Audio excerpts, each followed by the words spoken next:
বার্ডলিফ টি এর সাথে পার্টনারশিপ করে আমি চলে গেছিলাম বেশ কিছু প্যান্ডেলে এবং কথা বলেছিলাম সেই সমস্ত মানুষগুলোর সঙ্গে যারা আমাদের দুর্গাপুজোকে সমৃদ্ধ করে। চলুন দেখে নেওয়া যাক। আজকের ভিডিওটা একটু অন্যরকম হতে চলেছে, কারণ যাদের জন্য এই দুর্গাপুজো হয়ে ওঠে আজকের ভিডিও তাদের নিয়ে। চলুন দেখা যাক। আমাদের থিমের নামটা দেওয়া হয়েছে সাদা আর নীল।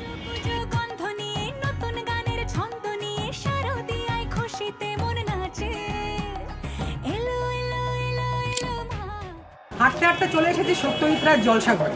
বিশ্বাস হচ্ছে না? আরে সত্যি বলছি, আমাদের নিউ ব্যারাকপুরের শিবাজির সঙ্গে এবারে থিম তোমারে ছিল। সঞ্জিত দাস আর এই যে বিপ্লব মামা, বিপ্লব ঘোষ। এই কনসেপ্টটা কেন মাথায় এলো সত্যজিৎ রায়কে ট্রিবিউট দিয়ে? সত্যজিৎ রায়ের প্রত্যেকটা সাবজেক্টকে আমরা রিসার্চ করেছি। সবথেকে ভালো লাগবে যেটা পাবলিক দেখে যেটা বলবে, সেটাই আমার সবথেকে বড় পাওয়ার।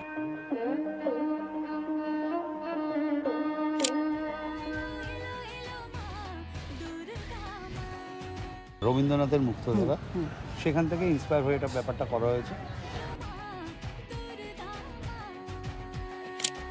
আপনারা দেখলেন কতটা ডেডিকেশন আর হার্ডওয়ার্ক নিয়ে এই এত সুন্দর সুন্দর থিম পুজোগুলো কমপ্লিট করা হয়। আপনাদের দুর্গাপুজো খুব ভালো কাটুক, সাবধানে কাটুক, আর বার্ডলিফ চায়ের সঙ্গে এই দুর্গাপুজোতে শুভ শক্তির সূচনা হোক। নমস্কার।